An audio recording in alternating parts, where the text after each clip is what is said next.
We all start with good intentions, goals, promises, prayers, things we really mean when we say them. But somewhere between the plan and the pressure of everyday life, things start to shift. The schedule gets heavy, the energy runs low, and what once felt clear now feels complicated. And the question isn't whether we love God or care about our growth.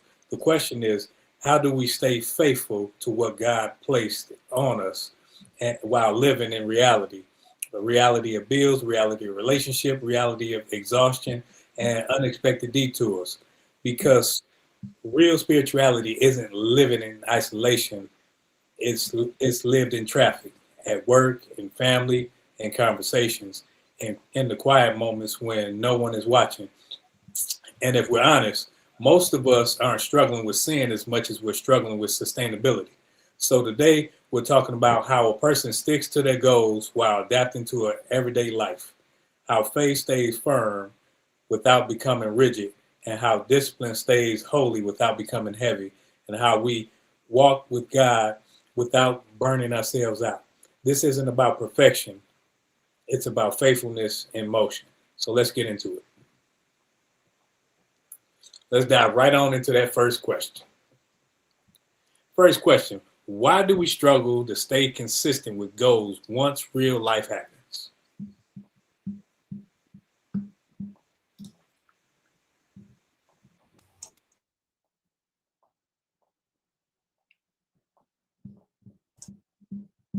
I don't know how I muted and unmuted myself. Um, but but I like this question. Um, how do we how do we why do we struggle? I apologize, to stay consistent with goals once real life starts to happen.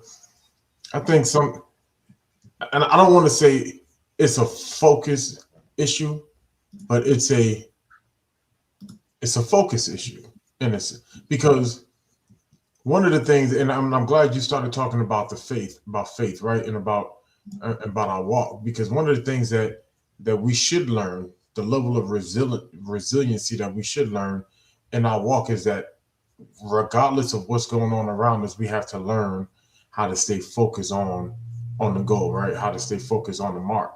And I think sometimes when life happens, um, we don't account for it when it comes time to lay out the cost of going after the goal. You know, we don't count. You know, what if what if I get pregnant? What if not us, but you know, I just gotta put that out there. Not here on this platform, but but when women, do you count? What if I get pregnant? Men, do you count? What if I get injured? What if this thing happened? What if something happens to a child and the bill comes and I need to do this, the car get wrecked? How does this affect me going after what I'm going after?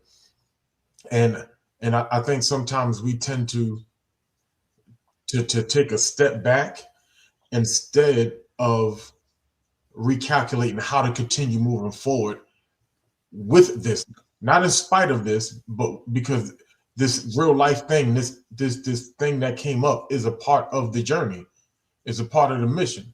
And when I accomplish the goal, when I look back, I'm going to be able to tell the story of how I didn't allow these things to stop me. I didn't allow these things to hold me back. So I think, to answer the question, I don't think we count the cost from the beginning. And so when these unexpected things happen, it kind of freezes us in that moment. I like that. And I wholeheartedly agree with everything you said. I go a step further because you hear a lot of people talk about setting goals, and you hear people talking about set goals based upon this or set goals based upon that. And a lot of times, what we do is we focus mostly on the outcome, and we don't necessarily do the right thing as it pertains to setting goals or having systems surrounded around those goals and things of that nature. And so a lot of times, even though the outcome would be nice, we're not necessarily closely connected to that outcome. So, in essence, we end up setting goals through the wrong lens or from the wrong place. But if we set goals according to our values and things of that nature, now that's different. That's totally different because now I am more deeply nested into that goal because it becomes, in essence, a lasting pursuit of who I am. So now in that realm, if I get sidetracked or whatever, and I'm not trying to go, I don't want to go ahead, but if I got sidetracked or whatever, it's easier for me to get back in line because it's nested in my values, and my values become a lifelong pursuit, not just something I do for this particular season or in this particular moment. So going to your question, why?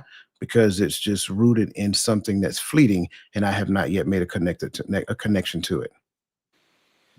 I like that. I also go to motivation. Sometimes we're motivated to do a thing. We're motivated to, okay, I'm going, like people say, I'm gonna start working out and I'm gonna do this, that, and the other. Then life actually happens, and instead of looking at it and saying, man, I've already developed a system. All I had was mere motivation. If I had a system, I can just rely on the system to continue to work rather than just my motivation for or desire to do a thing, because that desire to do a thing will get me to the thing, but not necessarily the ability to do it once some type of stressor comes upon me. Because once the stressor comes, then comes discouragement, then comes the doubts, then comes the me saying, well, man, maybe I shouldn't have taken on this responsibility. But if I were to have had some type of system to that was already established, then I could say, okay, I'm actually doing this thing not simply because I want to do it, because I want to do it and I know how to do it because I already have it in action in some capacity in my life. Question number 2. How do we know when to adapt instead of pushing harder? So going back to, and it's just me building off my previous answer, going back to having goals that are rooted in my values and my pursuits and during this journey of life. Um, when it comes down to adaptation, I have to be able to discern whether or not what is actually happening in real time. Is it a large amount of frustration? Is it, you know, what am I experiencing in that particular moment? Is the things that I'm experiencing in time and space, is it giving me information that I need to pivot? Or is it just me going through the learning and growth of the thing that I'm in pursuit of? Because make no mistake about it, our goals is designed to make us the person that is destined to be the person to obtain the goal. I can't attain the goal right now based upon who I currently am. So now, as I'm going through each milestone, benchmark, whatever that looks like, it sharpens me as a person. It makes me better as a person. It makes me think better. It makes me, maneuver this space in a different fashion. But when we start looking at large amounts of frustration, we look at anger, we look at, discontent, disconnection from certain people. And don't get me wrong, disconnecting from certain people is not a sign of the need to pivot, right? Because everybody can't go where you're destined to go. But by that same token, it should not destroy relationships. I say it that way. It's okay to walk away from some relationship, but destruction is a whole different ballgame. However, I'm going back to the whole frustration thing. If it's a large amount of frustration, I have to be able to discern whether or not that frustration is something that is trying to teach me and move me from my spot in order to grow and elevate, or is it something that's trying to give me information real time that I'm going in the wrong direction?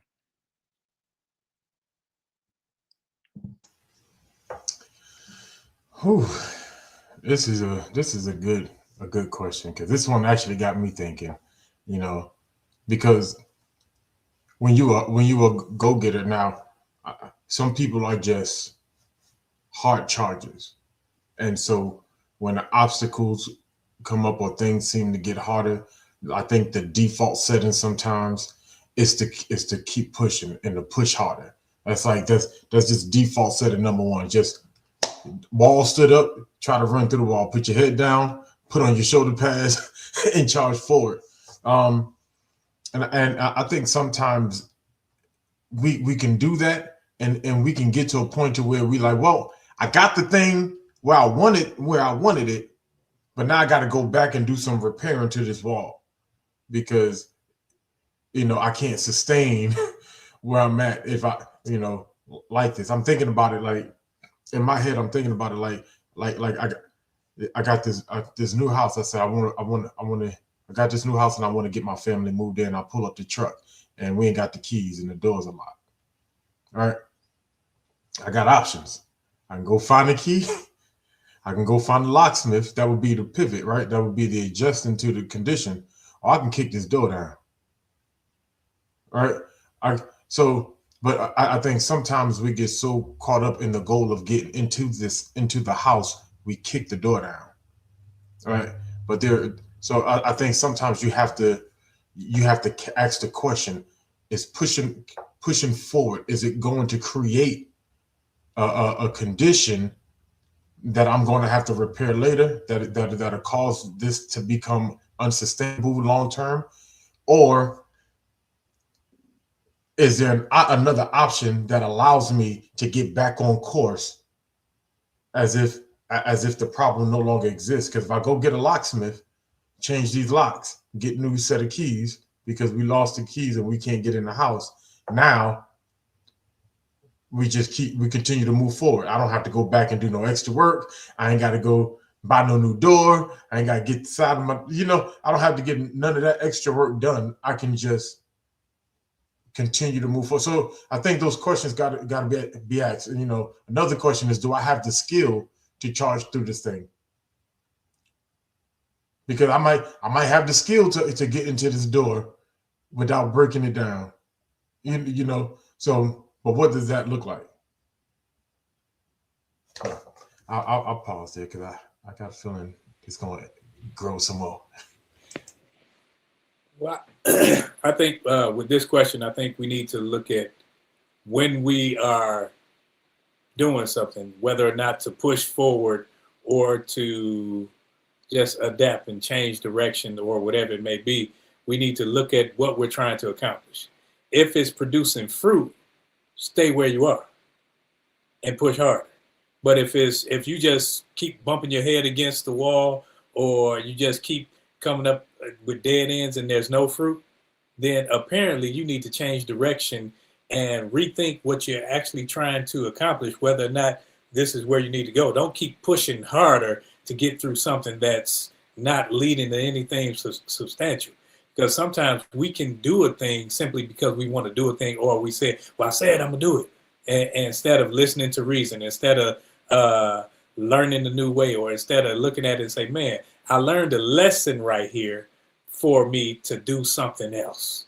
Sometimes we will, just because, you know how we can just want to beat our chest, and simply wanting to beat your chest will lead you to a place where it's no longer about accomplishing the mission, to make it where it's a fruitful thing for the glorification of not just whatever's being done, but it becomes solely about ego, solely about me. And I said I was going to do it, so I'm going to do it. So now it becomes frustrating. It becomes one of those things where it becomes a task and not something that you actually want to do simply because of the joy of making it happen. I don't know if that ran into anything you were going to say. Yeah, so no, I got what you're saying. I really do. But I'm listening to what you're saying as though I'm 17, 18, 19, 20 years old. And you made mention of if it's not producing fruit. But my perception of fruit, money, recognition, so forth and so on. And I think in that regard, because I mean, we know that fruit goes far beyond that.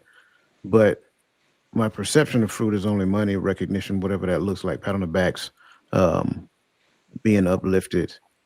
But the issue is that for those who hear that and they hear fruit and they don't necessarily know for certain within themselves that they're able to identify fruit within the course of this goal, this journey, or whatever that they're pursuing, how would you respond to a person like that? I think when we look at fruit, like you said, most people, especially when we're looking at young adults, adolescents, we're looking at something like, hey, I need my name in lights, or I need the money, I need the dollar bill, y'all, the cash rules everything around me.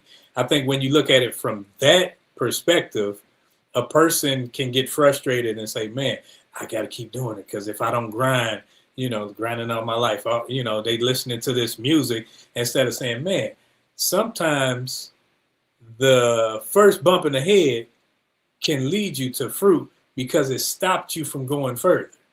So when I speak of fruit, I'm looking at lessons learned. I'm looking at relationships built. I'm looking at things being established where it will help you in life's journey, not just this portion of life. Because monetary gain can help you right now. Monetary, if it's solely for self, then it shouldn't even be a part of the goal. If it's solely for self, whether it's your money, it's your name, I got to be the big dog. That's solely for self. But when it's okay, I had the ability where I failed in my mind right here, but I was able to gain a relationship with a brother, and now we have a connection and we can build on other things. Or I found a mentor, I found a mentee, something that leads to life changing things where we can sustain one another, not just me.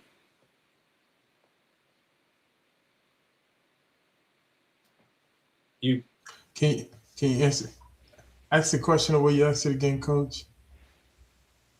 No, I said I was listening to him, and like I said, I understand what he was saying, but I was listening to him and imagining like me hearing him at the age of 17, 18, 19, 20. And when he make mention of fruit, at that young age, in some cases, a lot of cases really, that their perspective of fruit may be money, maybe recognition, maybe elevation, whatever that looks like. And my question to him, like, what would you say to that person? And I love his response because I agree wholeheartedly. Yeah, yeah, and that makes sense. But I think when you're dealing with a lot of young people, the why sometimes is slanted. And I think even let me not say young people, with young and old people, sometimes our why is slanted.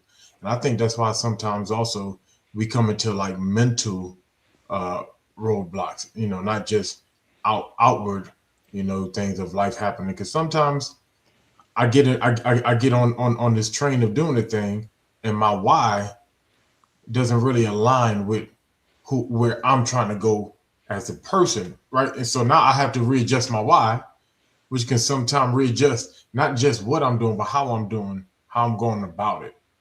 So this may still be the goal, but my why changed.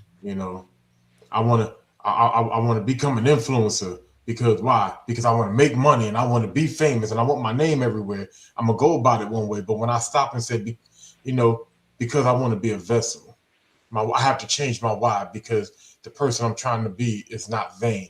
So when that why shifts, sometimes that's the pivot, and sometimes it's here. So I like that. Sure, absolutely. And in most cases that come with maturity. And I don't want to just eliminate, that type of response from anyone else because generally a lot of times in most cases unless you have that right mentorship and guidance and upbringing to where you have a mature mindset at a very young age, then you'll get to the point to where you'll have that mature why at an early age and then you start that journey. But a lot of times when you're young, you're just looking, as they say today, to get the bag, to have the nice car, to have the nice clothes and things of that nature. That is your why initially. And because your why is so like I don't know, because it is so like low grade. I hate to say it that way. On the scale of value, then ultimately you got to learn another lesson en route. You still may learn some valuable skills. You still may learn, some. You still may have the opportunity at some great relationships. But there's something else that you're going to have to learn that recognizes that people come before money, and not necessarily you use people to get money. So that's a whole nother thing. But I think you're right. A lot of times that comes with maturity. I think we have a couple of statements or questions in the chat. Could mastery, let me move this bigger. Could mastery be overthinking an accomplishment?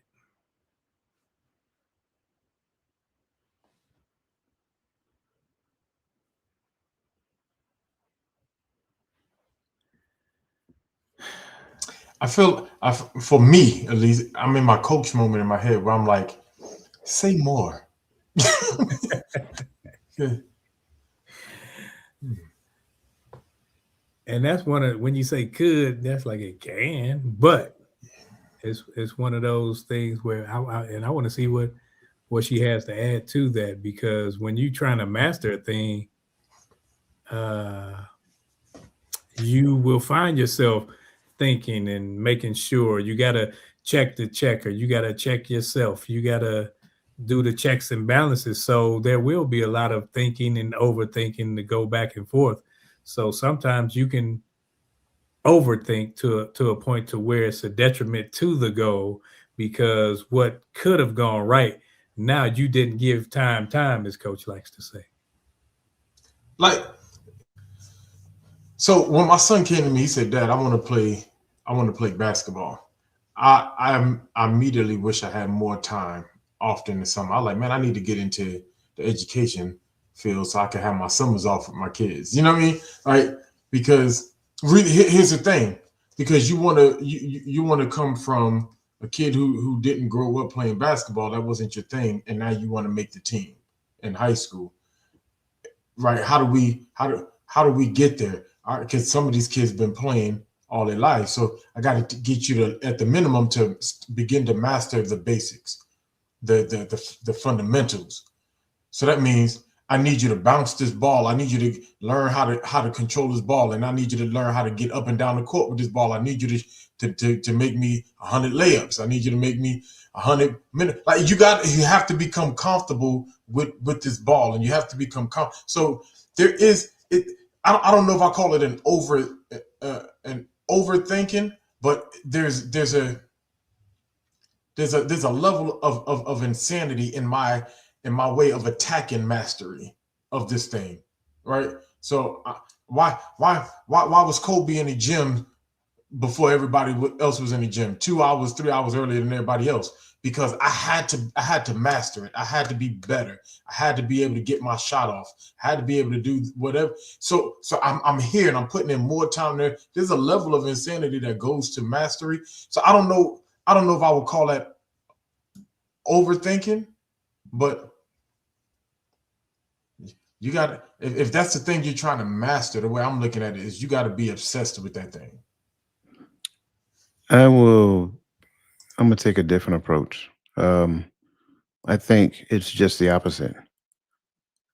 When we look at mastery, mastery is the ability to accomplish something flawlessly without the use of conscious resources. So there is no thinking at that level of mastery because you've done it so many times. It's an old saying that professionals, I mean, amateurs do it until they can get it right. Professionals do it until they can't get it wrong, right? It kind of taps into the notion of Mushin, right? Mushin means no brain.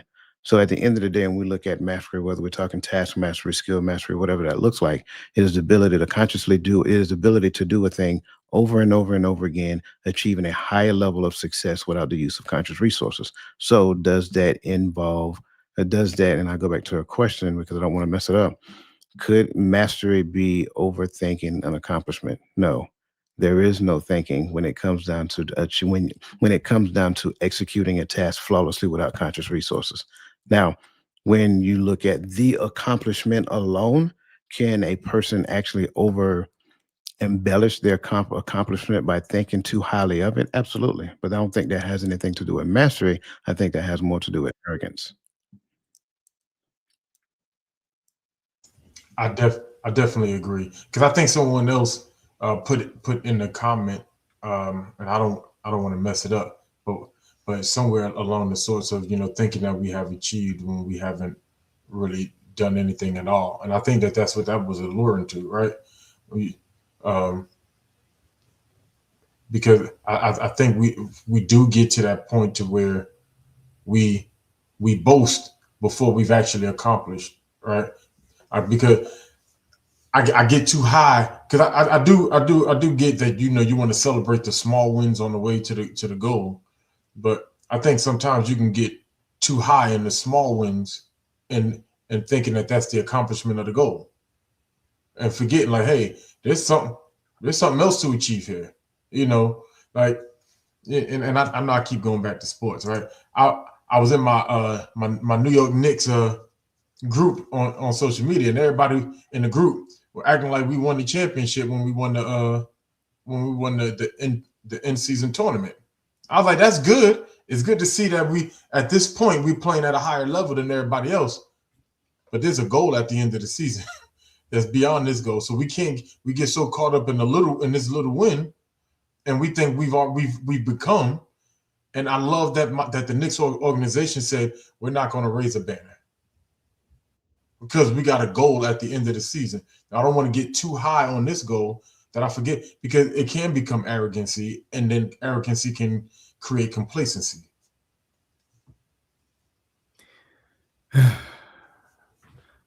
Make sure I'm heard. Okay. Now, did we get to that second question? Do we really adapt, or do we just think that we have achieved something when we really have not done anything? That's pretty much what you guys were just referring to. I think sometimes and I think we've all been there, where you feel like, hey, I've made it to, hey, at least. And then you get that, when you get that at least, you get a that'll do attitude, because at least, and then you can start looking at the next person and say, well, at least I'm not like that person. Both parties didn't reach the goal, but you're happy because you made it further along than the next person. And that's the attitude that we can get when we set goals that we haven't attained, because we've either quit on ourselves, or we've looked at it and said, man, I just can't do it, or we ran up against some type of adversity. When adversity comes, it doesn't mean that you should stop completely. Sometimes you have to, like all of us been there. Hey, they say, hey, take a knee. You got to take a knee right now. You don't take a knee to stay there. You take a knee to rest, and then contemplate and brainstorm. And when you're goal driven in life, and you have a goal, if you haven't met that goal, you haven't attained that which you sought out. That means that it's not finished. And sometimes you may think, oh, it's too hard and I'm pushing through. No, sometimes you just lazy. And for real, we got to look in the mirror and say, man, I'm being lazy. I'm trifling and I'm not doing my part. So, and I can't blame everybody else. Just like this, I can't consistently, oh, well, my internet messed up, or this, that, and other. No, because even if my internet goes out and I'm not here, you guys have the material, you guys have the questions, you guys have the knowledge to continue this thing on, so that it continues to move forward.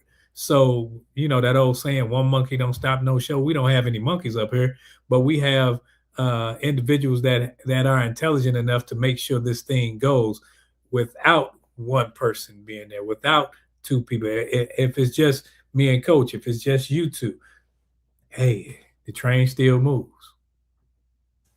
This train gonna keep on, bro. But I don't know if I would lay. Yes, lazy is, I think, but I think lazy is the byproduct of my why is not strong enough. Right? If my why was strong enough, it would be the engine to push me past lazy, right?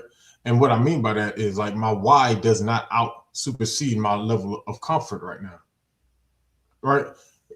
Because I remember when it came time when I was trying to get into the Army, and I was trying to get up out of that condition. I knew I wasn't a great test taker, but boy, I was at Barnes and Noble every day.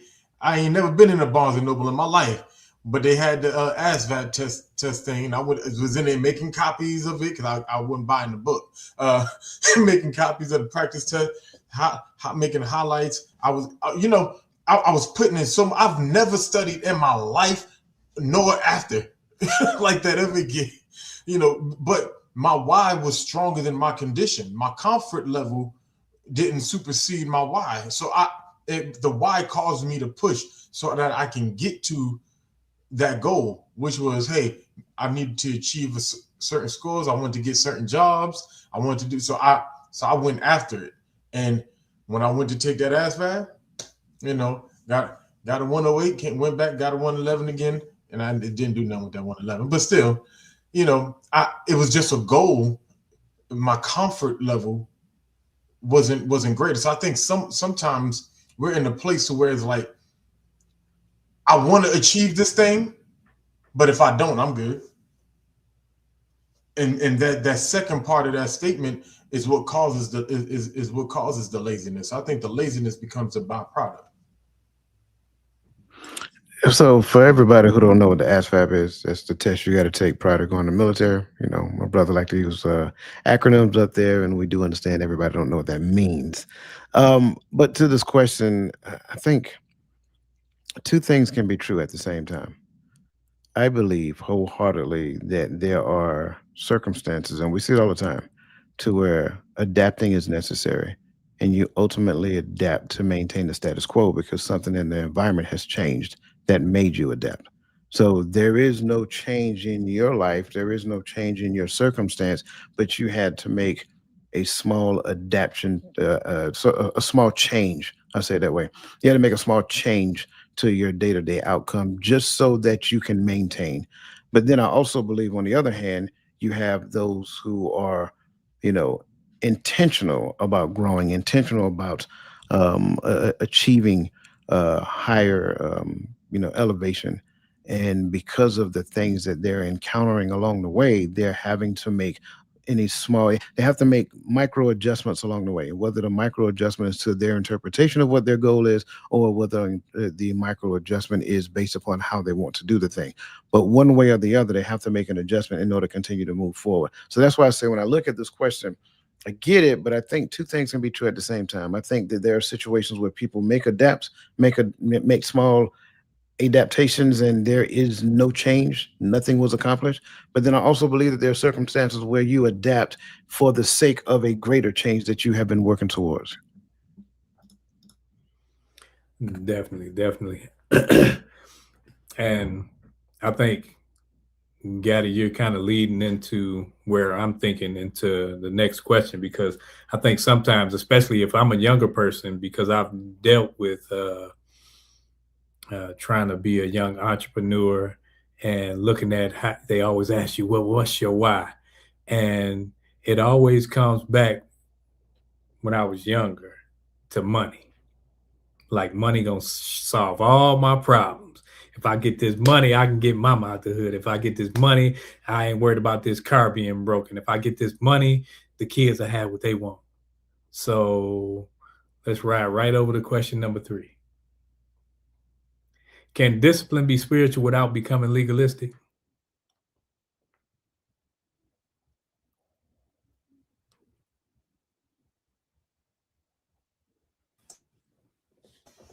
Rank it up again for me one more time. Okay.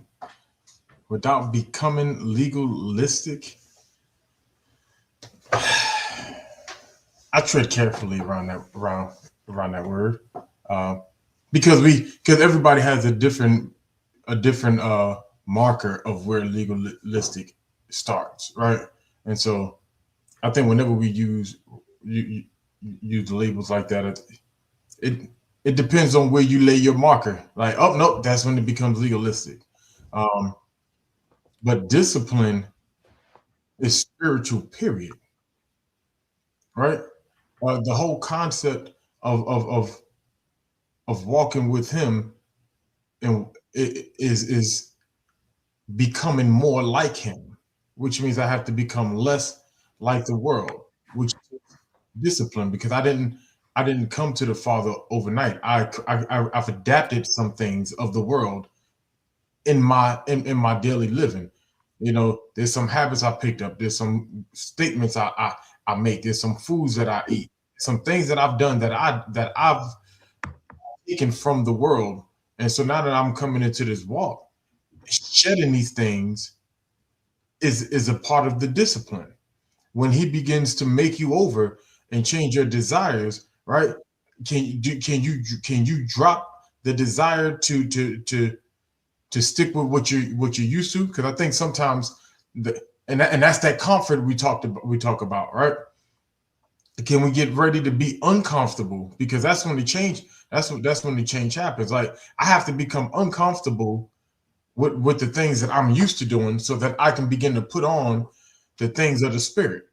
And so, but you know, Romans 7 tells me that the law is spiritual. But so when we start talking about, that's why I'm saying, what are we talking about legalistic? Because is it just simply what's written? What's the mark, or is it to where we're so legalistic we forget what the goal of the law was, right? Because that's definitely a thing. So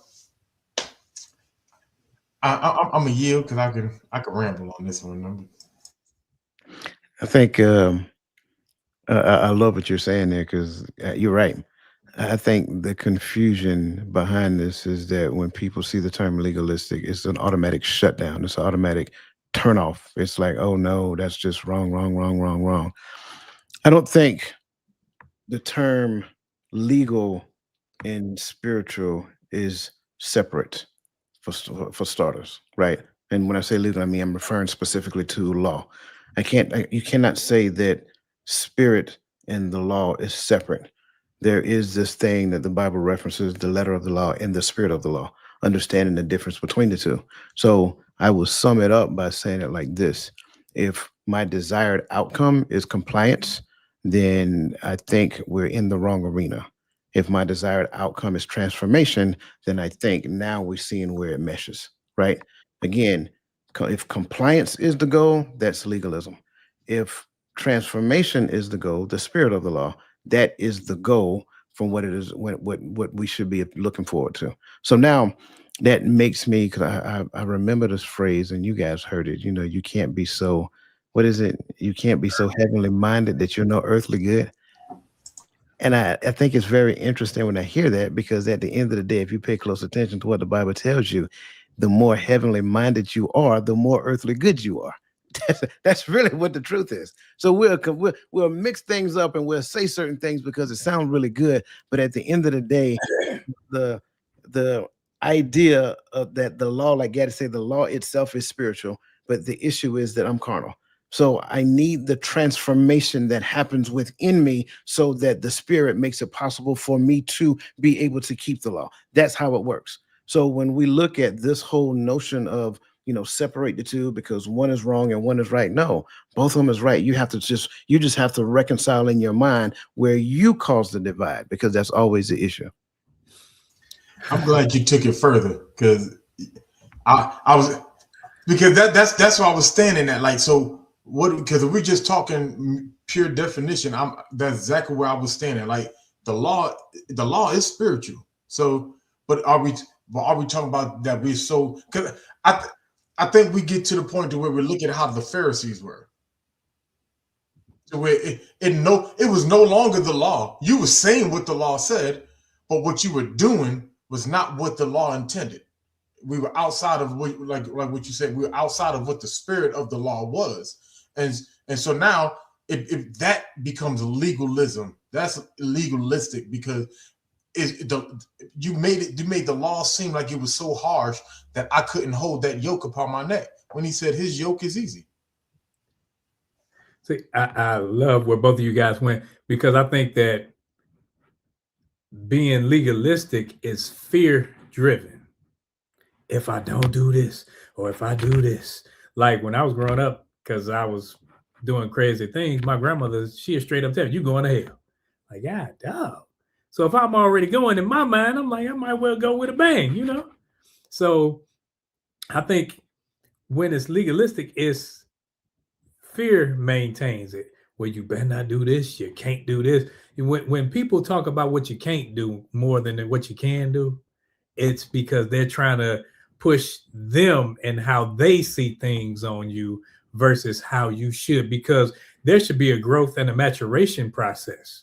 I shouldn't expect for a baby to be where an adult is. I shouldn't expect for them to eat the same things. But what we do is we say, well, this is what it says because we learned 2 things yesterday, so we're going to push it off on someone else. So, but when we say spiritual is loving, is kind, is understanding. So if you aren't, Now, okay, let's talk about this. Let's try to grow together. But I'm not sitting up there agreeing with you in this thing, but I'm understanding enough because I've been there in some capacity, maybe not even the same thing. So with the question, I think the law and the spirit do connect. They are one and the same. I think the intent of the deliverer can be what makes it legalistic. And that's where if somebody came up to me, like I came up with the guy, I seen you with that pork chop. You over there, you eating all that food, you glutton. And I start pushing off things of how I see it. Now I'm coming in judgment. I'm not coming in love. I'm not coming to lift the brother up. I'm coming in condemnation to condemn him to where I think he is not. And it's only showing where I am. That's why when Christ was writing in the dirt and he looked up, everybody was gone when he told them people to throw the rocks if you are without sin. And yes, I'm paraphrasing, but because none of them could stand and they knew it. So if they knew it, we can't sit up there and stand in judgment, even though we judge. We rightly judge by what he said. And I don't sit up there and judge to the point to where I'm sitting up there like, okay, like let me watch and see what got it. He ain't producing no fruit. It's not up to me. I'm not his fruit inspector. So I think that when we try to separate the two, that's when the legalistic part comes. But when we allow them to come together and marry, we see they merge and make a great union and a better offering for the both of us.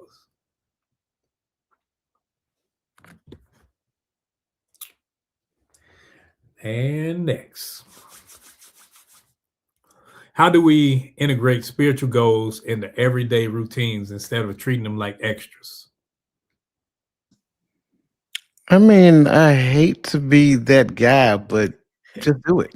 I mean, do it. How? Do it. That's it. I mean, I Hang on, hate, like is it? yeah, like Nike said, just do it.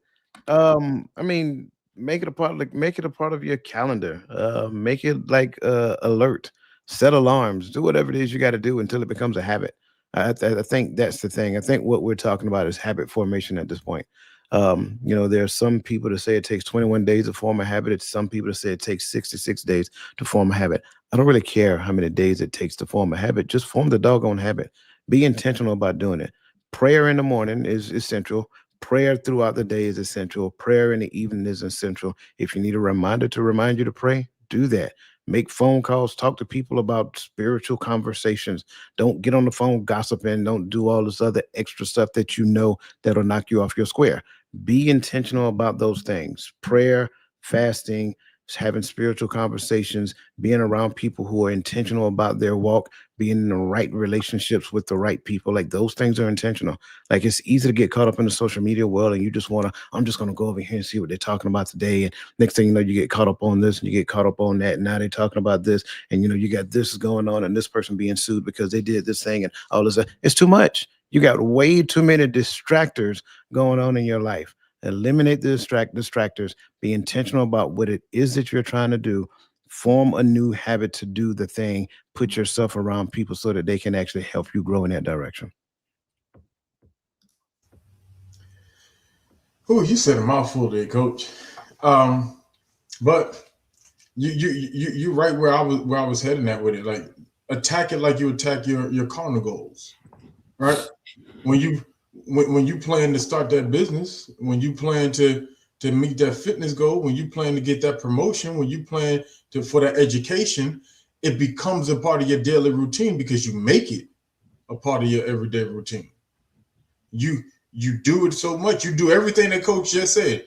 You put it on your calendar. You create your vision board. You got your steps. You got step 1, 2, 3, 4, 5 for each minor goal in the major goal. And so it's like when I'm looking at, do I have goals in the scripture, or do I just want to look more like him? Anybody ever said, I want to learn how to fast? I want to learn how to pray and reach the Father. I want to know how. You get what I'm saying? Like what are our goals? Is it just I hear people all the time say the same thing. I want to read the whole Bible in a year. What verse you read today? And that's and instead of trying to, and I like that coach and say just do it. You know, if the goal is to read the scripture, wake up and read it. Read it before you go to sleep. You take that 15-minute break to go sit in your car and get on Facebook. You could have got on in your car. Just make it a part. You have to make it a part of your routine, like you make everything else a part of your routine. I see jokers sit at work doing classes for college, but you tell me you can't go online to blueletterbible.com. I know we ain't here trying to. I'm sorry, we're not promoting nobody, right? But and read the scripture while you're at work. You got time to do everything else. You ain't got time to read. Oh well, you know I don't. You know, I'm at work and I don't want to waste it. Yes, you do want to waste your time. You just don't want to waste it on that. So if that is if your spiritual goals are interrupting your regular life, then my question is, how important are those spiritual goals to you? And that's even to myself. How are those spiritual goals important to me if they are an interrupter to my life? I think we need to stop framing our minds to think that there's a separation in us, because we do it to ourselves. Spiritual goals, instead of me saying, man, I'm a spirit being, so all of my goals have to be that way. So now everything that I do, now I'm trying to walk a certain way. I'm trying to talk a certain way. I'm cognizant about how I treat people. When I'm driving down the street and somebody cut me off, I don't flip them the bird. You know, it's like, and it's like that whole patience thing. People think that they're going to receive patience without some type of trials, without some type of adversity. But when you look at self and say, man, I'm a spirit being, so all of my goals are spirit led, are spirit in nature. So everything that I do is spiritual, not just when, oh, let me go ahead and put my hands up. Let me not laugh at what's the old boy hanging from the ceiling with the Christian Louboutins and stuff. I was trying not to say that, but that's what I was talking about when I said the lawsuit. and that was, to me, it was hilarious. I'm like, yeah, he is exposing a lot of foolishness that's already been exposed, but people are mad because they're talking about it. But when you're spiritual, I'm not concerned about somebody else's foolishness or somebody else doing something, because I know that my intent is always to edify, always to be in that spiritual capacity. So I think that when we frame our minds from not separating the two of us, because once you say, well, I'm doing this and I'm spiritual and I'm doing that and I'm not, now what you're saying is that I'm a double-minded man, so I can do this on this hand and then I can do this on that hand. Just like I remember two preachers were getting into it, and then the one said, well, we can go cross the street. He's like, what we gonna cross the street for? He said, because I ain't go do this. I ain't go say this on church grounds. I'm like, what, on holy ground? I'm like, what? Like, what? What does it matter? Go on and fight so I can see this. I ain't even have a phone back then. But no. But and that's my take on it. You redefine your goals as ways of being and not just things that you do. It's who you are. And once you do that, now it becomes your everyday practice. So now you have little micro things that you do to grow yourself.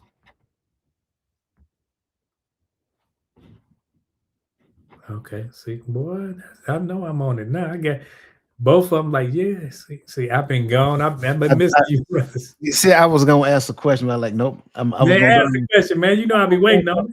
No, because I'm gonna go down the rabbit hole if I do. So I'm nope. Come on, he already called us monkeys. We can be rabbits too. Come on. Yeah. No, man, I'm gonna hold off. Y'all good. Go ahead. All right. Next question, please. What role does rest play in staying aligned with our goals? I think, unpopularly, I think this is probably one of the most important roles in staying aligned is learning when to stop and pause. I think it was a who was I know Coach be having different buddies jump in there when so I'll be mixing them up. But was it Steve? Is that his name? Stephen? You talking about in chat? Yeah, Stephen Kyle. Yeah, but he talked about taking that combat pause. Right? He put that in the chat somewhere. But you gotta know when to stop and when to not just so. Let's just talk about the importance of rest, right? People don't understand. Like we talk about the Sabbath, and we try to figure out the Sabbath is, what day the Sabbath is, but the word that he created is rest. And how important is rest? He rested. I tell people all the time, they're like, I'm like, listen, and this is why I made the Sabbath important to me, because that's the one commandment out of all commandments that I can see in scripture that the Father himself kept. He kept it. First thing after he made all things, he rested. And so if he needs to rest, because once he made us, now he neither slumbers nor sleep. So but so why don't we see the need to rest? We'll work 7 days a week if we could, but you have to have a time to pause. He created that for you. The Sabbath is created for man, not man for the Sabbath, because you need to rest. You need to recharge. You need to you need to gather yourself up in between when you're in the gym, in between your reps. I get some people just go hard for 60 minutes or 2 hours. That's okay, but your muscles need to rest. Need to breathe, get some oxygen, take some deep breaths, and then go at your next set. But at the same time, there's also a period of reset, not even just a reset period, but there's also a period to where you have to look over everything that we've already accomplished and look at how do the plans still look the same going forward, given what we have learned, what we observe from what we've seen so far. Do we need to adjust the plan going forward? And so you got your different aspects of taking that pause. So now I gather up my intel. I look over this. I spend time and I've remapped the layout. So now I can go back after this goal, not just with a refreshed mind and a refreshed body, but with a refreshed plan. But now I'm gonna let the expert go.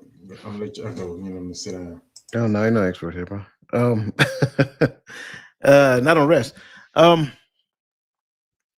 It is of very high importance. I would tell you, I'm one of those people. I wake up in the morning, and early in the morning, I already know if I'm going to take a nap. I'm with you, Robin. I'm going to get me a nap. That's just what it is.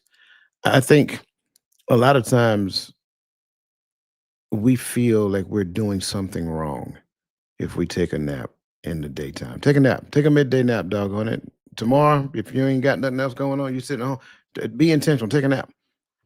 There is studies that show that when you have a proper amount of rest, and that's not 8 hours, y'all. It's a whole nother conversation I'm not going to get into. But as long as you have the proper amount of rest, you are more productive when you go to work, right? That does not mean stay up all night playing video games, watching the late show and all that other great stuff. That means going to bed at a certain hour and waking up at your prescribed hour so that you can do the prerequisites that you need to do to start your day. Rest is just as important as eating. I hate to say it that way, but that is the truth. Rest is just as important as eating. It's not that I'm saying that you can't fast, but trust me, I don't if you live anything longer than 20 years, you have gone X amount of hours without sleep because you was probably out hanging out with the fellows or hanging out with the girls or whatever the case may be. You've fasted from rest. I guarantee it. You've deprived yourself from proper rest simply because you've been out there trying to, live the good life. Okay. Now let's turn the scales. Let's apply the certain amount of rest, eat the appropriate amount of food, don't overeat, overindulge, and then watch what your body does in response. I promise you will be amazed at the outcome. That's probably a lot. That's probably a high degree of some of the concerns that we have. We don't have a proper diet and we don't have proper rest. But then when we try to work, we're doing things sluggishly. We don't have the proper thoughts that we need to have. Our brain isn't firing off at the right cylinders to give us the ideas that we need to accomplish the things that we need to accomplish. So when you deprive yourself from those things, your brain is not at its optimal performance. Therefore, now you're just a warm body going through the motions, and then the results are you were just going through the motions. So rest is just as important as eating. Exactamundo. That's what he used to say. I think when we look at rest, like you said, I'm one of them people where it's like I fight naps like I'm a doggone kindergartner or something. I'm like, I ain't gonna do it. And then I sit in that chair and then I kick that chair back. Next thing you know, I'm waking up an hour and a half later, feeling better, feeling refreshed. I think that sometimes we confuse urgency with importance. If I got to do it, I got to do it, I got to do it. Is it that important that you can't take a nap? Is it that important that you can't take a knee? I think sometimes we put ourselves in situations, as both of you guys just said, that if we were to have rested, we could have had clarity of mind. We could have been thinking properly, because when you don't, when I was in, I think it was BNOC, we had like 48-hour operations or whatever. BNOC is basic non-commissioned officer course, but it's a military course when you advance and in rank. And we had 2 days where we couldn't sleep because they're trying to see how we would operate when we are sleep deprived, because now you start making mistakes. Now you start doing things you normally wouldn't do, because now your thinking patterns are off because you're trying to keep up, but your brain wants to sleep, your body wants to sleep, and yet you have to keep moving. Sometimes we put ourselves in that state where I got to do it. I got to do it right now, because I'm a person where 9 o'clock, 9:30, I'm going to bed. I don't care what nobody. Gaddy knows. Gaddy used to be talking on the phone. I'm asleep. Gaddy still talking. I wake up and go to bed. Gaddy still talking. He wasn't talking to me. I'm going to sleep though, because I know my body naturally wakes up at 3:30, 4 o'clock in the morning. And people are like, well, you go to sleep early. I wake up earlier than everybody else. For the record, it'd be the days he called me too. I'm just gonna put that out there. He'll call me, then go to sleep on the phone. Hey, but that's one of the things where rest is essential, just as Coach said. It is just as essential as food, because it's something that you're doing for your body. Food you're doing for your body, just as rest you're doing for your body. Food is fuel, but rest is that relaxation period, allows that food to go through your body, allows that food to become nourishment. And so you need to rest, slow down, take your time, take a knee, take a nap. Because if you don't, I was told that if you don't rest, your body gonna rest for you.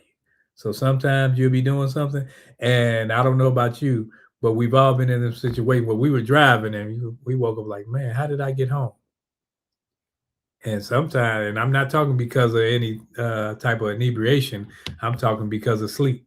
Getting off of staff duty when we had 24-hour operations, and then you driving home like, man, let me just pull over, because I've driven from here, from Texas to Michigan, and like, man, I got to stop in Arkansas or something. I got to stop here and there because the body needs rest. So yeah. Next question. How does self-awareness help us steward our calling better?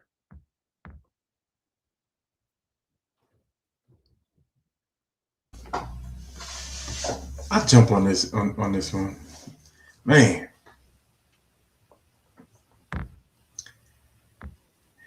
Like, and I love that you say how, because it definitely does. So self-awareness, in today's world, I think is the biggest struggle. And because the biggest struggle with self-awareness is if you're not self-aware, you don't realize you're not self-aware. Right? Because is not having that is not having the ability to know that yourself needs work. Right? And so if I'm steward in my calling, right, I cannot move into a calling assuming that I am already ready. So we say certain things that sometimes can be good, but at other times, depending on who's receiving it, can become bad, right? So we'll say things like, you know, uh, he don't call the prepared, he prepares the call. And so some jokers will say, well, this is something I want to do, and he prepared me. I'm gonna jump out there and do it. Now you know good and well. You know good and well you needed some time to sit up under somebody before you jumped out there thinking you're supposed to pastor a church. I know jokers getting their licenses online trying to get in somebody's pulpit. Right? Eh, People laugh, but this is serious. Like this is what people are doing because they've taken it. Well, if he called me, I'm just gonna do it this way. Well, and whatever this calling that you believe that he has called you to do, there is something that has to be done to you first. All right. So I'm glad that you have the awareness that he is moving you to do something for the work of the kingdom. Right. Uh, Now, what does that look like? Because here's the thing: if I move outside of preparation, I make the kingdom look bad because I'm adorning his name and I'm moving forward out of order. And now, even if I begin to lead people, I'm leading them out of order. And now I sit back and I'm wondering, how did we get here? And because I don't have that self-awareness, I'm not even wondering. Other folk that know better looking at me saying, what in the world happened? We talking about the dude that we saw with the harness on coming through the ceiling of his church like he Chris Brown at a concert, you know. And yeah, I know we saw Drewski make fun of that guy too, right? But how did we get there? Because nobody became here's where I believe part of the self-awareness when it comes to our calling comes from. It's because we don't know what is entailed in that calling, because we don't know what his word says about said thing. You may think you called to do something and the scripture says absolutely nothing about it. And trust me, there's nothing new under the sun. So you didn't make up a new calling yesterday. You didn't make up new standards yesterday. It's written. He's given us the examples and he's given us the blueprint. But do I mirror the man of God of the scriptures before I get out there and saying I'm a man of the Most High? Or am I somebody that needs to continue to grow? And so when we talk about self-aware, what role does it play in our stewardship? It is the role. You have to continuously continue to make yourself over. Right? Like Paul sits and said, I'm one who was born out of due time, because he had that he became self-aware. And then if you don't have self-awareness, let me just put it like this, just from the example of Paul, if you don't have self-awareness that you're not in alignment with what you think you're called to do, my question is going to be, did you even have that encounter first? Who called you? Because if your calling allows you to move out of order, who called you?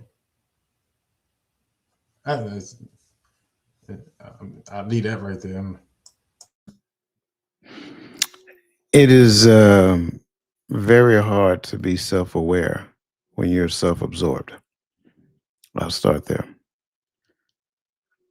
The concern with self-awareness that I believe that some people encounter is that they believe at the stage or at the point that they were identified to do a thing, however they were identified, whether they got, and I'm just going to use this as an example to kind of lead into what I'm saying. Well, just because you got the title does not necessarily mean you have the maturity that the title is requiring to have. Having the title or being aware that you're going to obtain the title is one thing, but there is something that happens between the time that you become aware and the time that you are appointed into that position. And that right there is a humbling experience that happens within you. There's a lot that you learn about yourself if you allow it to happen. But the problem is, we keep focusing on the title. And every time you meet somebody, that becomes your lead in statement about who you are. You're trying to impress people with your title. I am this, I am that, I am nothing without him. So when we look at this whole notion of self-awareness, and I think one of the most important words in that question is stewardship, which means that I have a responsibility to not only do the thing, not only do the thing well, but to actually create. You got to go back to Hebrews chapter 11, right? Everybody understand it, the faith chapter, right? Now, faith is the substance of things hoped for, the evidence of things not seen. But I think stewardship is next. It says, by faith, the elders obtain a good rapport. So it doesn't matter if we're talking about elder poor man Dr. Phil, whether we're talking about elder son of Timothy. It doesn't matter. But because of the position of elder, they come in it with a good rapport. Now they have a responsibility to uphold the rapport that the mantle of elder require. See, I don't think a lot of us think about stuff like that. We don't think about the stewardship and what it really means.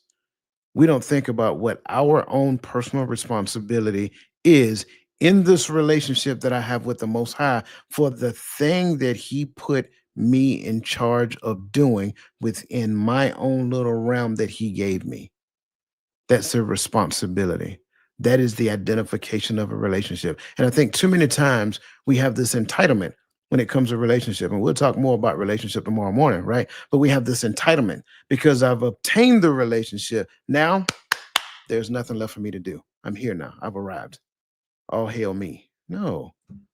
Humble yourself and sit down for a second and recognize that you're in the relationship to serve. That's what the calling is all about.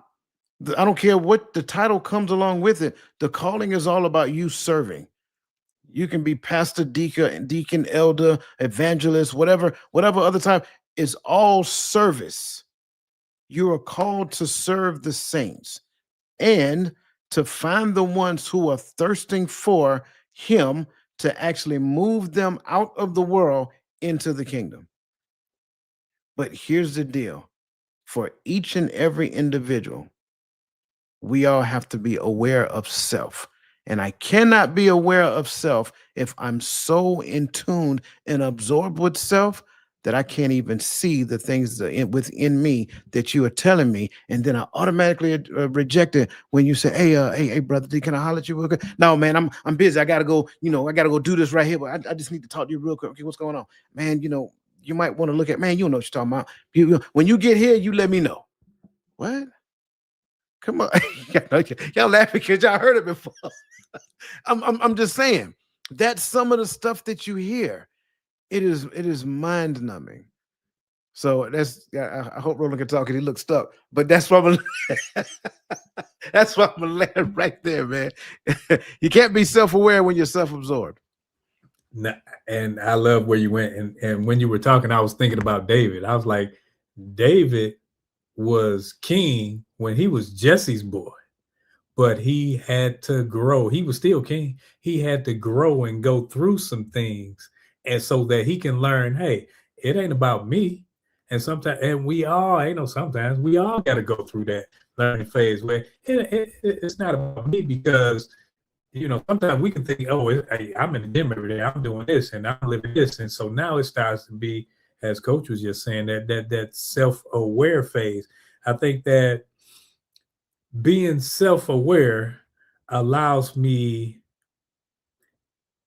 to focus on the goal, but my portion of the goal. Because sometimes we can say, well, it takes a village. Well, it's not your responsibility for everybody. And sometimes we have placed more on our backs. Well, I got to do this and I got to do that. And you keep saying all these I's, saying what you got to do. And it's on you and it can't move without you. And now you become that self-absorbed person because now in your mind, they can't move unless you make it happen.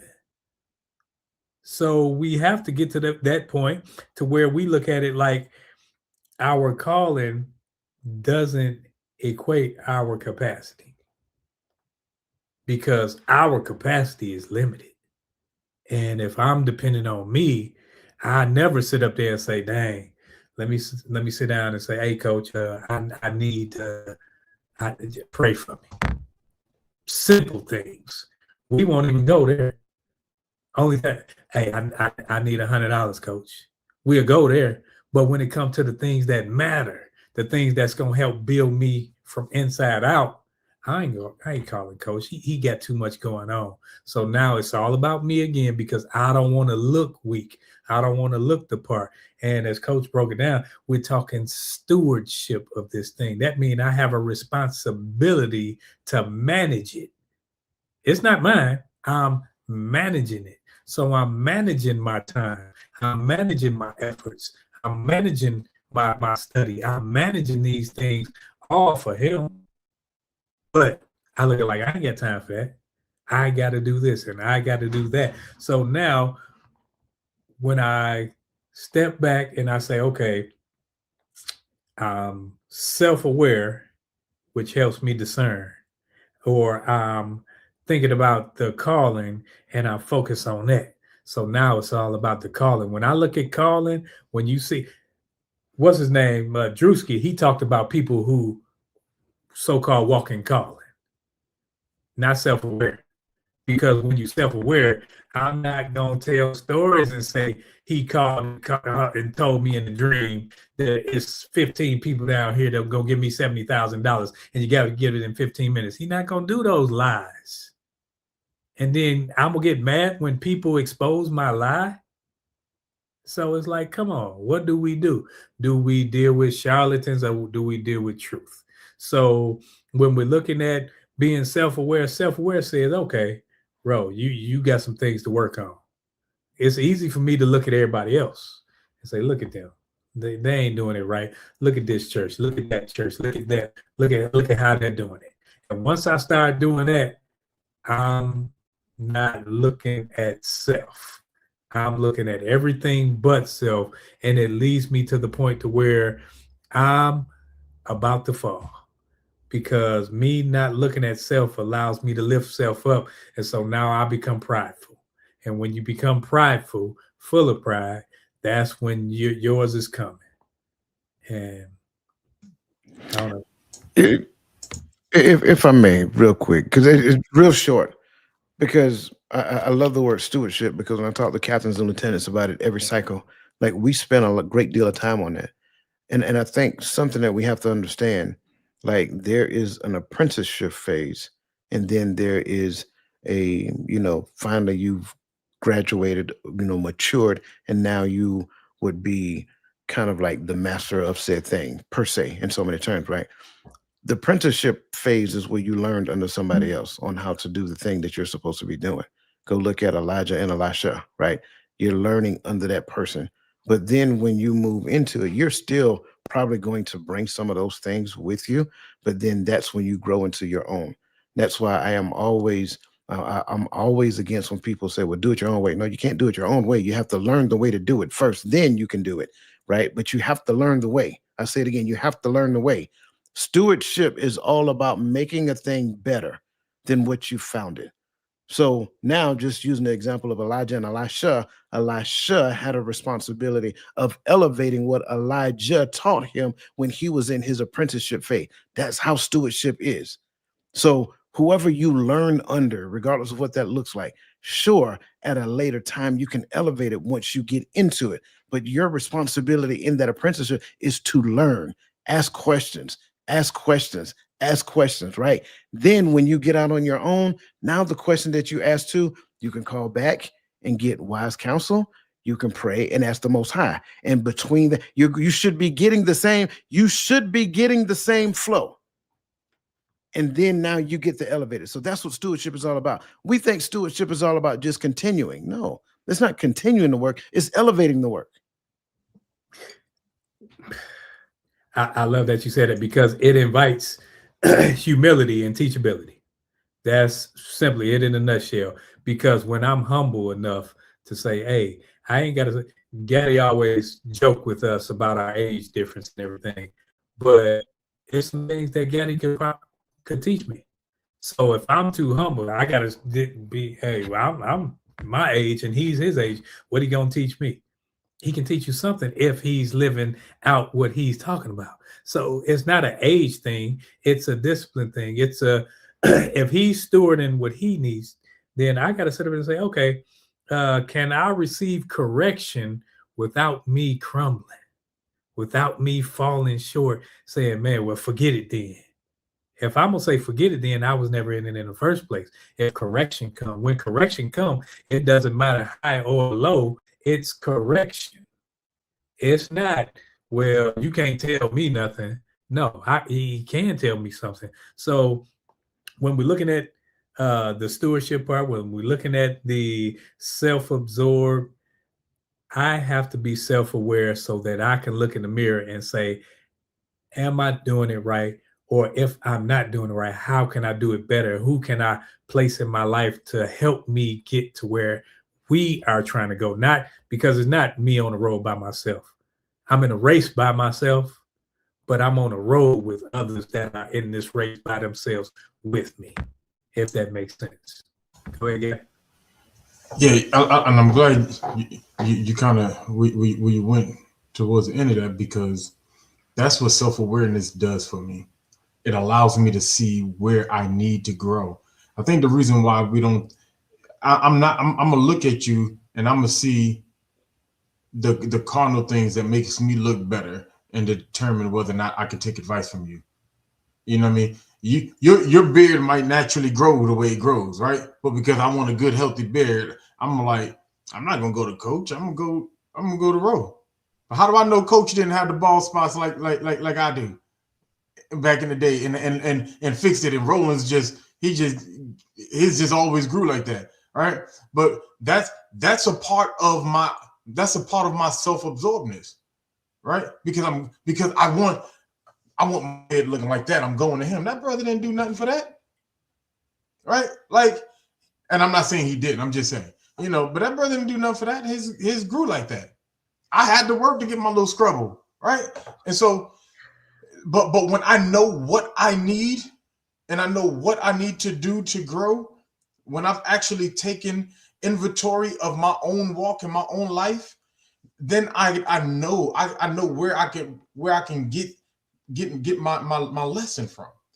When this young man walks up and begins to speak, I can hear and I can say, hey, he has something I need, because that's what I'm missing.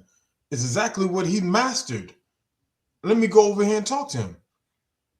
I've been driving for a little while, not for a long time, because some of y'all from the South been driving since y'all was 2. I've been driving since I was 19, right? And jokingly, but not joking, right? I've been driving since I was an adult, right? But there's a 22-year-old mechanic that just driving for 3-4 years that can teach me how to work on my car better. But if I don't know that I need to know how to work on my car, I'm not going to go to that mechanic. All right? So because I know what I need, I'm going to that man that has mastered it. And so I think that takes out that whole, can't no youngin teach me, stop it. Get some help. but that to me, when I hear self-aware, that's where I go with it. Like I'm taking inventory. It's not just, I know this is what I'm called to do. That your self-awareness is not knowing what you're called to do. All right. Your self-awareness is knowing what you need to do to get there, to walk in that calling. Is knowing that you need that time as an apprenticeship to learn, to grow, to get the skills, to master the different arts. Right? You want to be a preacher. Oh, I was called to preach. Preaching is more than, you may know 1,000 scriptures. You might even know the Bible better than me. That's fine. And I'm not saying I know the Bible better than anybody, right? But that's fine. But it's the art of articulating what he's shown you, in that. Have you mastered that? Oh, you haven't. You get up there and you sound like you don't know what you're talking about when you do, but you didn't spend that apprenticeship time to learn how to articulate what you're trying to get across. That's a part of it. And there's a word for it, but I'm gonna keep moving. Next question, please. Try to run through this. Why should, excuse me, what should we do if and when we fall off track?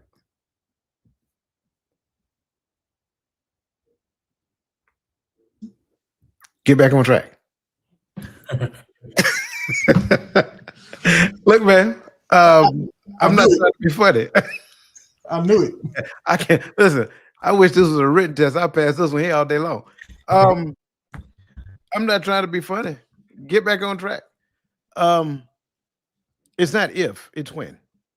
That's what the reality is. It's not if, it's when. If an opportunity presents itself for something to happen, 9 times out of 10 it's going to happen, unless you already are consciously aware of how to overcome said problems and you plan for contingencies when those things show up. But at the end of the day, like we talked about in the beginning, if your goals are rooted in solely the outcome and you're driven by motivation, when these things happen, not only will you get knocked off track, eventually you'll get tired and you're not going to want to get back on track. And you will be like those people who make those New Year's resolutions to lose 20 pounds at the beginning of the year, and come February 1st, you're not in the gym simply because you fell off track. It's not rooted in anything concrete, rooted in values, so forth and so on. So now when you get knocked off track, sure, it's just a minor setback. It's just a hiccup in the road. It's just a speed bump, whatever the case may be. But it's easier to get back on track because it's rooted in your identity. It's rooted in who you are. It's rooted in what you're striving to do. So don't be getting caught up or wrapped around the axle about, oh, well, what if this happened? Listen, let me be the first person to tell you, so the what if that you're talking about, it will. So when it happens, you need to already have already resolved within yourself that I am going to get up and get back on track and keep moving. And yeah, I don't want to stay there too long because I want to hit this next one. But James 1, read James 1. You can start at 1, you can start at 2. It says, count it all joy when you fall into diverse temptation, knowing that read James 1. Next question, please. Why must goals be rooted in values and not just outcomes?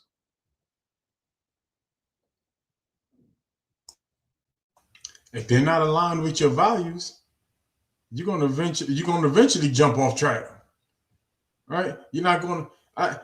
So let me preface by saying all of the values that you call family values, or my grandmama, my mama taught me, are not your values if they're not in you, right? And so this doesn't go for people who will come around and say, well, I was able to accomplish this. That wasn't aligned with my values. They weren't your values. They were just something that you learned. It was something that, and I think what we do with values is sometimes, and same thing that people do with their relationship, with their so-called relationship with the Father, is convenient when it's necessary. And it's good when it's needed, but when it's not needed, it's a burden to them. And so, how can I live my best life and hold on to these values that Big Mama taught me, that Granddaddy taught me? I have to let those values, and so I think that's what happens a lot of times. So, if those are the values, those are the things you truly believe in, it's going to take a lot out of you to set goals for yourself that draws you away from those values. That if it's something that you truly hold dear, if it's the values you strive to live after, I can't set goals to go do this, and this is what I believe. This is why I tell people I don't think that these folk truly believe. I'm not gonna say I don't think. I know they don't truly believe, because you're not going to tell me, and please don't get us counsel, Father. But you're not going to tell me God designed for you to go jump on a pole so you can pay for college, and that was in God's plan. You don't believe. You ain't got. Stop playing with me, and you playing with the Word. You playing with the Father, and every time somebody says something like that, I'll be wanting to say you stupid. Because you want me to say something ignorant, because you said something ignorant. I know ignorant ain't the word, but I've been in the South too long. but that's, to me, that's really where I sit with that. If it's not in line with the values that you truly hold dear, it's going to fight against you internally.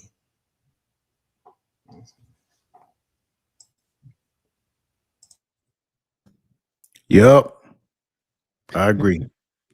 Hey man, that was my last answer. I literally answered the question the last time I spoke.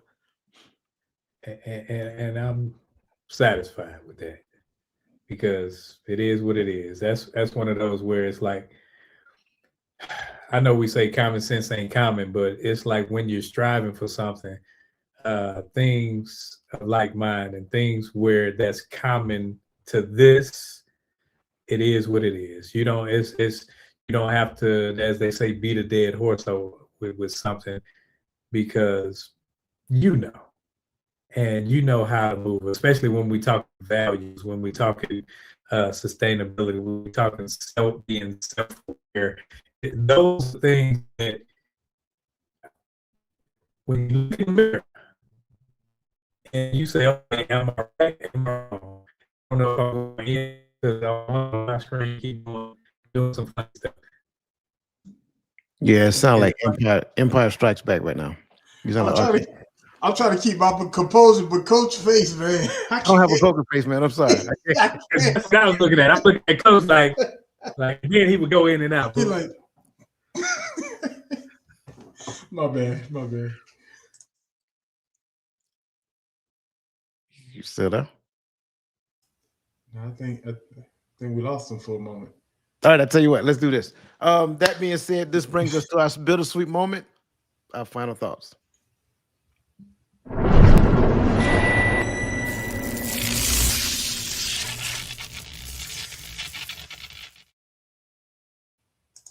All right. As always, I greatly appreciate this conversation. When we look at the topic for this conversation is most people get this wrong about failing goals. I believe, first and foremost, one of the things that we get wrong about failing at goals is, number one, the goals that we establish. I think we establish goals from the wrong place. I think we establish goals with the wrong outcomes. So first and foremost, understand how to establish goals. That's number one. Secondly, I would say failure. You need to get in your mind, and you heard it tonight. Failure is not failure. It's just setback. It's just a minor setback, but most importantly, it is feedback. It is information that you need about yourself, about your system, about your process as it pertains to the goal that you're trying to accomplish. So again, remember, failure is not it's not a huge setback. It's just really feedback. Failure does not mean that you have a lack of discipline or desire. Again, recognize it as information, nothing more, nothing less. Success is also built on grace. That's key. Success is built on grace, not just grit. That's the other part, because I think sometimes we have this grinded out mentality. I'm gonna just put my nose down and just keep working hard and I'm gonna get there. No, there's a lot of grace that you're going to have to encounter. I didn't make it 24 years in the Army just off of grit. Trust me when I tell you, there was some grace along the way. People who know me, they know. Last but not least, and I'm gonna leave this here, and I allow somebody else to chime in and leave some more. But consistency comes from connection, not willpower. You have to be connected to the right thing. You have to be connected to the right people. You may have willpower, and willpower may sustain you for a period of time, but it won't take you through the duration of time. And those are my final thoughts. Man, I appreciate that, Coach. Appreciate you, Ro, for this topic, for the questions that you hitting hard on this one. Most people get this wrong about failing goals. Is that you failed the goal. I think that that's something we get wrong. I don't think you fail the goal until you completely surrendered unto it. I do believe everything that Coach just said, right? That sometimes it's the outcome. And here's something that I always talk about when we talk about goals. Is for me, it's the pre-work, right? How much research did you do? I think sometimes, like Coach said, we map out the outcome improperly because we don't know what the outcome is supposed to look like. Once again, did I take on a mentor in this field? or am I just good at what I'm setting out to do? Did I seek some, even if the mentor is not good at my craft, they may be good at the business aspect. Teach me about business, teach me about building infrastructure, teach me whatever that goal is, right? Teach me, I want to be a singer. Anybody ever taught you about about stage presence, about handling the entertainment world? Like these things, I must be able to, because I don't know what that outcome looks like. And so when I set this goal, there's the expectations are not realistic in that aspect. So I always talk about doing the work ahead of time. So because I did my work ahead of time, and now I mapped it out better, right? And I went after it, and I failed. Does that mean that I don't believe that failure is failure until I actually give up on the goal? Because what do I need to do is when I fail, I need to go backwards, observe what happened, and take all of the data, all of the research, all the information that I have about everything that I did leading up to the point of failure, so that I can go after and attack this thing again. I can make the proper adjustments. I have the lessons learned. The more that I do a thing, the more that I am into a thing, the more I learn about the thing. Right. And so I made some people, I like to cook, but my food may just taste good for me and my family. When I make it for everybody and they don't like it, I'm listen to the reviews, listen to what people saying, listen to what, because now it's just beyond me knowing how to cook. It's me knowing how to cook for the public. So I'm taking in that data, that information, and I'm applying it to the thing that I'm doing. And then I'm going back after this goal. I never stop going after it, because this is all a part of the process. Failure is a part of the process. It's not failure. It is data collection. The first time you went after it, that was data collection. Now that you got the data, now we can readjust, and now we can continue to push forward after this thing. So when you look at the goals that you're going after and you didn't achieve them, you didn't meet the time marker, maybe you didn't need to put that time marker on it. Maybe you just needed to achieve the goal. Maybe you just needed to obtain the information. And that's all I have on that. All right, got a text from Roland. He can't get back on. So that being said, listen, we appreciate you guys staying longer than normal with us. We pray that this conversation served you, and hopefully it helped somebody. So that being said, make sure that you forward it to somebody else who you think that will find value in it. If you got young adults, send it to them. Hopefully they'll find value in it as well. Tomorrow morning, 10:30 a.m., there's the Hearts of Women. Make sure that you're here, because I think there'll be another great conversation. And do not forget, it's pinned in the comment section on YouTube. January 31st is the webinar that we have. Also, it's here. Scan that QR code. January 31st at 10:30 a.m. It's going to be a good webinar, so make sure that you're there. That being said, listen, you guys enjoy the rest of your evening. Let the best version of yourself be a blessing to somebody else, and we'll see you again next week, same time, same channel here on the Hearts of Men.